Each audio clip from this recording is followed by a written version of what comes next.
So, heute mal ein kleiner Test des Teufel Rockstar Cross.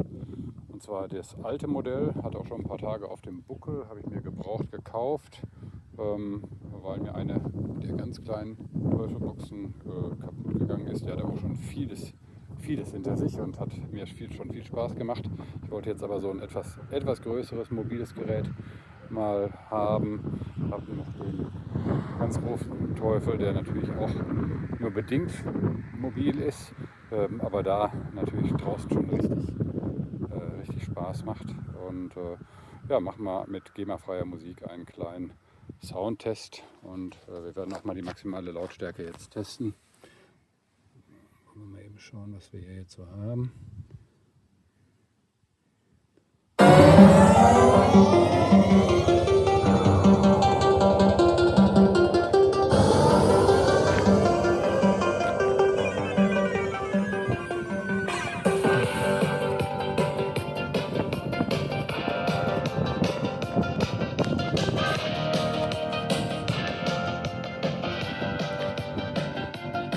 Ich bin jetzt so ungefähr 10 Meter entfernt. Es ist heute ziemlich windig, wie man auch an den Bäumen sieht.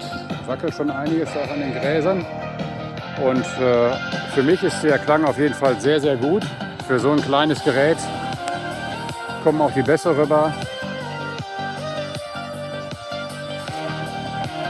Wie gesagt, bei 10 Metern Abstand kann man es super gut hören.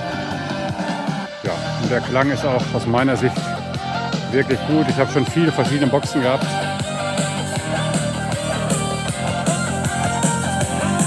So bei ungefähr 6-7 Metern ist es sehr dominant, der Ton.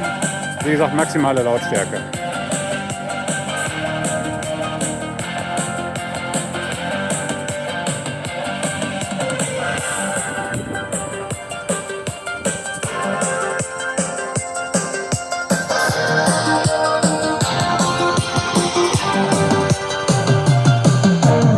Also ich bin auf jeden Fall zufrieden. Ich hoffe, ihr konntet einen Eindruck euch machen von dem Klang. Und tschüss.